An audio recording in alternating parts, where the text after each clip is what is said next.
Peace be upon you. One of the typical tactics of atheists, secular fundamentalists, and disbelievers is to try to suppress the mention of God and God's religion in public life. The mechanism they typically use to try to do this is through the claim of separation of church and state. While this discussion will focus on this tactic in the United States, I'm hoping that the lesson resonates irrespective of your geography.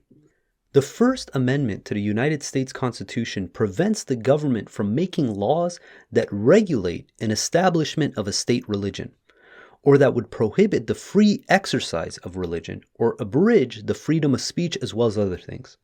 Though the exact words separation of church and state do not appear in the First Amendment, the Establishment Clause was intended to separate church from state.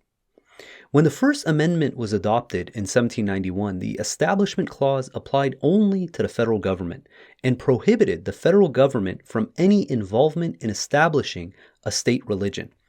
By 1833, all the states had followed suit and provided protections for religious liberty in state constitutions. Eventually, the U.S. Supreme Court applied the Establishment Clause to the states through the 14th Amendment. Today, the Establishment Clause prohibits all levels of government from either advancing or inhibiting religion. This was not meant to subvert religion, but instead to allow people to worship freely and restrain the government from forcing their religion on the people. So the intent of this was for the freedom of religion, to not have the government mandate a religion for the people. The clever trick that disbelievers utilize is to claim that their belief structure and ideology is not a form of a religion, and therefore attempt to skirt the spirit of the law through this supposed interpretation. Recently, the author and researcher Michael Schellenberger and Peter Boghossian, a philosopher who recently resigned his post at Portland State University in response to wokist repression, constructed a woke religion taxonomy. The taxonomy includes 7 artifacts of the woke ideology, characterized by racism, climate change, trans, crime, mental illness, drugs, and homelessness. What they did then was for each of these categories, they showed their religious dogma associated with each belief system as it cuts across 10 religious categories. And these 10 categories that they established, they have striking parallelisms to religious creeds, where you see, for instance, they have original sin. They have guilty devils and sins that are conducted within their religion. They have blasphemies and blasphemy laws as far as what speech is acceptable. And what they found was the surprising how straightforward it was to fill in each category and their parallels with religious dogma. But it's easy to just call it a religion. The question is there Quranic precedent to show that even the supposed atheist, the non-believer, not only worships, but has their own religion? Surah 109 of the Quran is entitled The Disbelievers, Al-Kafirun. And we read in this surah, it says, "In the name of God, most gracious, most merciful, say, O you disbelievers, I do not worship what you worship." This is clearly indicating that the disbeliever, despite not believing in God, is still committing the act of worship. And it continues. It says, "Nor do you worship what I worship, nor will I ever worship what you worship, nor will you ever worship what I worship. To you is your religion, and to me is my religion." So it's showing that even the disbeliever has a religion, that irrespective if they acknowledge it or not, God is confirming that the disbelievers worship and the disbelievers have a religion. So what does these terms mean, to worship and to have a religion? Because a disbeliever, an atheist, is going to vehemently deny that they do such things. In Arabic, the word abad means to worship, but it also means to serve. So therefore, whatever person ultimately serves, whatever cause that is what they are worshiping. To determine what a person ultimately serves, simply determine what is it that they give the most priority to? What is it that they love more than anything else in this world? And that becomes their object of worship. In Surah 9, verse 24, it reads, "Proclaim, if your parents, your children, your siblings, your spouses, your family, the money you have earned, a business you worry about, the homes you cherish are more beloved to you than God and His messenger, and striving in His cause, then just wait until God brings His judgment. God does not guide the wicked people."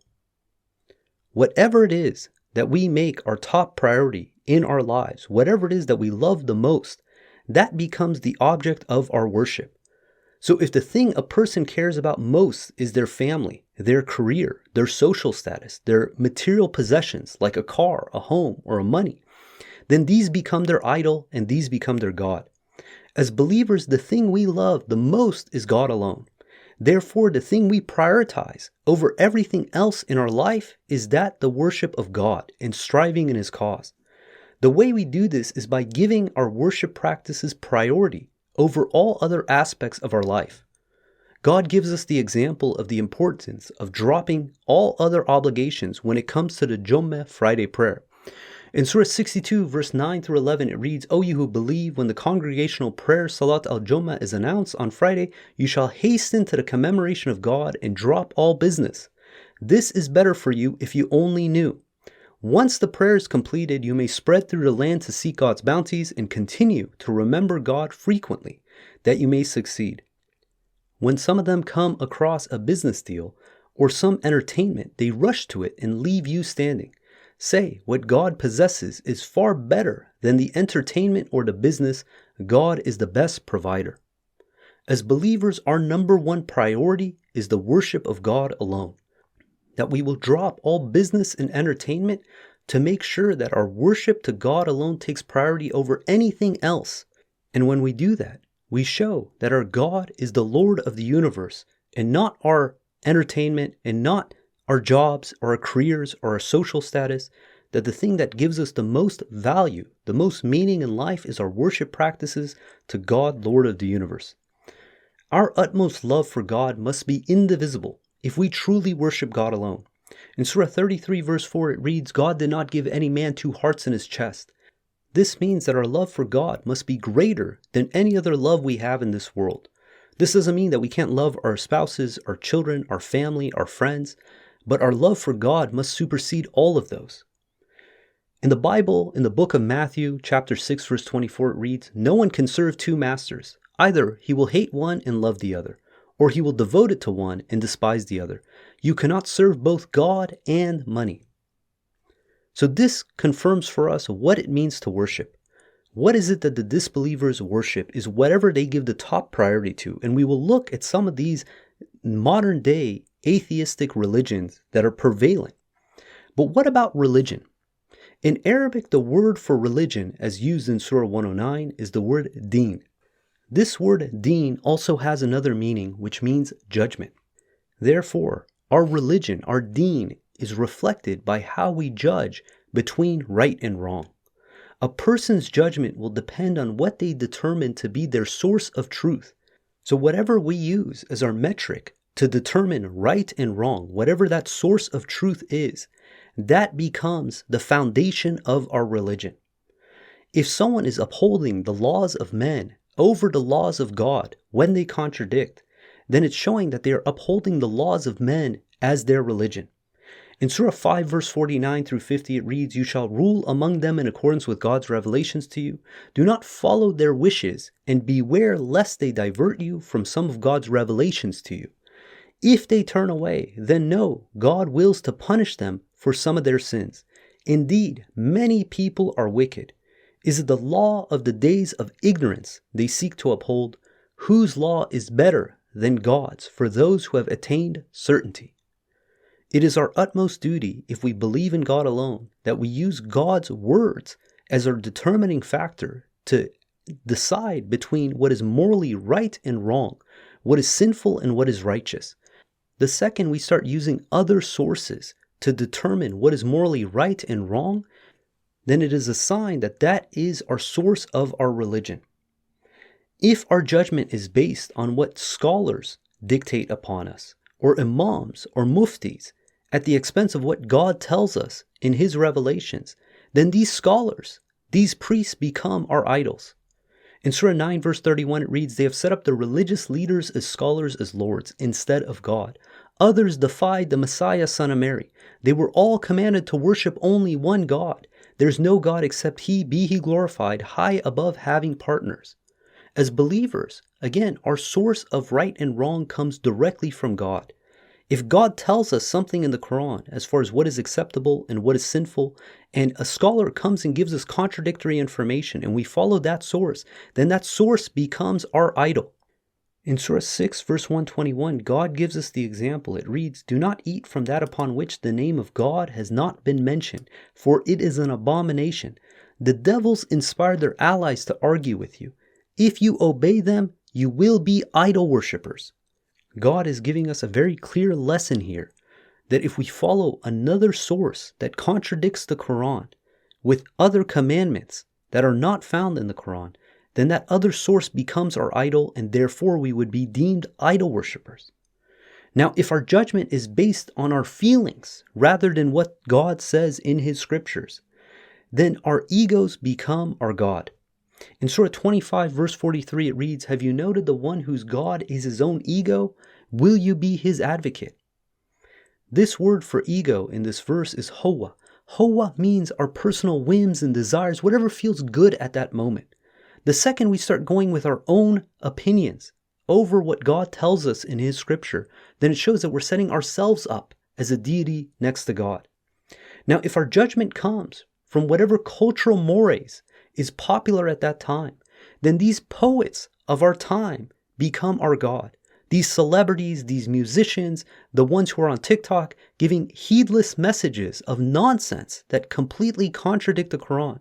If we follow those sources other than what God tells us in the scripture, then these individuals become our gods.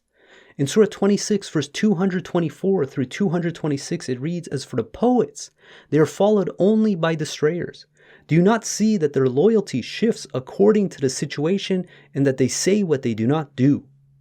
In a previous episode, we looked at Ben Henderson's concept of luxury beliefs. These are beliefs that the elect utilize, that they don't apply towards themselves, just like the poets. That they'll tell people to do all kinds of sinful behavior that they know for themselves is destructive, because this is what is socially popular at that time. Now, there is an alternative. If, on the other hand, our judgment to determine what is morally right or wrong comes from the words of God alone, then our religion is the worship of God alone. In Surah 6, verse 114 through 115, we read, "Shall I seek other than God as a source of law, when He has revealed to you this book fully detailed? Those who receive the scripture recognize that it has been revealed from your Lord truthfully. You shall not harbor any doubt. The word of your Lord is complete in truth and justice. Nothing shall abrogate His words. He is the hearer, the omniscient." So from these examples, it's clear that everyone worships, that everyone has a religion, irrespective if you're a believer or a disbeliever, if you're an atheist or a God-fearing individual. Every single person worships and every single person has a religion. And what's interesting is, again, the way the disbelievers try to get a foothold in society is by using this establishment clause of separation of church and state to claim that their ideology, that their worship practices, their religion is exempt from the separation of church and state. So disbelievers attempt to use the government to suppress any speech that they deem from a God-centric religion, and instead to do a full court press to impose their religious understandings on the masses through the tenets they live by, be it Wokism ideology, anti-racism, Marxism, LGBTQism, climate alarmism, or any other of these anti-God religions. What is particularly troubling about this is that ears, unlike eyes, cannot be easily closed from hearing. Instead, the only thing one can try to do is to ignore. But this is not the same, because irrespective of whether we like it or not, the loudest speech will be forced into the minds of people who potentially disagree with the message to sway the individual to the speaker's point of view. By having the government force this ideology onto the masses, either through their employees or through the state or through schools or other government programs, they're indoctrinating people with this propaganda. So by attempting to suppress God-conscious speech and at the same time amplify their own ideologies, they're pushing the religion of disbelief on both fronts. Firstly, by suppressing dissenting voices, individuals who are giving counter-arguments to this nonsense. And secondly, by amplifying their own message to make sure that corporate media, Hollywood, TV shows, Netflix, YouTube, all these entities are propagating their messaging. So let's take a look at some of these satanic ideologies that are being propagated by the state through our schools, through mass media, and deconstruct them to understand what is it that they prioritize and ultimately serve, as well as where are they getting their guidelines to what is morally right or wrong. One of the newest satanic religions that is gaining much traction is that of anti-racism. This religion is being propagated by their false prophets, that of Ta-Nehisi Coates, Ibram X. Kendi, and Robin DiAngelo, to name a few. Their central belief is that the country is systematically racist, and their primary mission is to dismantle all structures they deem to produce an uneven outcome for people of color. Their method for how to best achieve this outcome is probably best articulated by Kendi himself, who stated, "The only remedy to racist discrimination is anti-racist discrimination. The only remedy to past discrimination is present discrimination. The only remedy to present discrimination is future discrimination." This shows that their determination of right and wrong is not based on morality or justice like the Quran does, but instead is based on the concept of equity.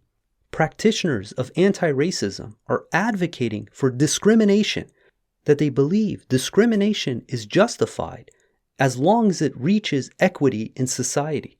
Now, this couldn't be further away from the message of God in the Quran, that every individual, irrespective of religion or creed, should be treated fairly, that we have a just system, that no one is above the law.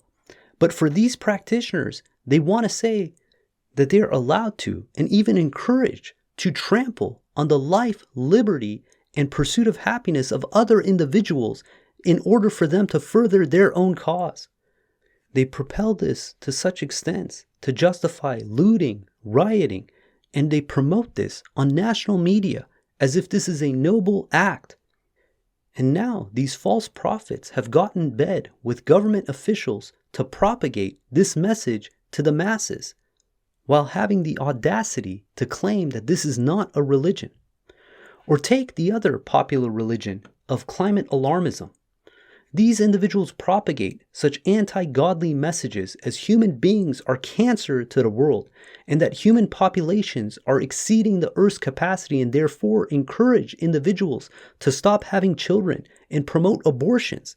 And it's these kinds of ideologies that have left millions of people dead, have left mass famine and starvation, because these individuals, they suppress human progress with their fear-mongering and their Armageddon that the world is going to end in the next 12 years, despite making that claim for decades now that is yet to come true. And now they use the strong arm of the government to force such things as ESG scores, to curb technological advancement, to fund totally frivolous programs at the expense of the masses, because they're propagating a religion. They're being absolutely irrational in their understanding. So for these individuals who are practitioners of climate alarmism, their source of truth is that the world is going to end unless human beings cease to exist. And they're willing to go to extreme length to justify these kind of atrocities, to the point that their determination of right and wrong is how is it going to impact the climate. And it has nothing to do with the well-being of other individuals. Or the latest New Age godless religion is that of Wokism, which combines the previous ideologies and ties it in with postmodernism as well as intersectionality, that there's a hierarchy, everything is a power dynamic, and the ones who are the most oppressed or the most marginalized are the ones who should have the loudest voice and the most say in society. Their ultimate truth is that sex is not binary and people can be whatever they self-identify as. So from this we get terms like birthing people and the dismantling of the nuclear family. This religion glorifies individuals who are oppressed and aims to divide people into categories and pronouns as the ultimate truth, to upend the white cisgender male patriarchy into their illiberal ideologies based on their sexualization of children and tearing down the moral fabric of society. Because for this group of people, there is no right and wrong. Everything is relative, except if you say something that they deem offensive, a microaggression of some sort, that is reason enough to be banished, to be canceled, to be fired from your job, to be persecuted. So from this, we see that these disbelievers, they all follow a religion. They all have a source of worship. That all these commonalities is that they're ultimately anti-God. God tells us in the Quran that we have one of two choices in this world. Either we worship God or we follow the missteps of Satan and Satan becomes our God. In Surah 36, verse 60 through 62, it reads, "That I not covenant with you, O children of Adam, that you shall not worship the devil, that he is your most ardent enemy, and that you shall worship me alone. This is the right path. He has misled multitudes of you. Did you not possess any understanding?" So how do believers stand up to this nonsense, aside from seeking refuge in God from such ideologies? God gives us this answer in the following verse in Surah 5, verse 54. It reads, "O you who believe, if you revert from your religion, then God will substitute in your place people who he loves and who love him. They will be kind with the believers, stern with the disbelievers, and will strive in the cause of God without fear of any blame. Such is God's blessing, he bestows it upon whomever he wills. God is bounteous, omniscient." If we want to prove our faith and devotion to God, we should always stand on the side of justice. We should never be intimidated by these heathens who propagate their nonsense through government institutions, through corporate media. If we turn away and we start becoming complacent to this ideology, this messaging, and we fear standing up, God will substitute other people in our place. As believers, God tells us we have to be kind with the believers, stern with the disbelievers, and strive in his cause without fear of any blame.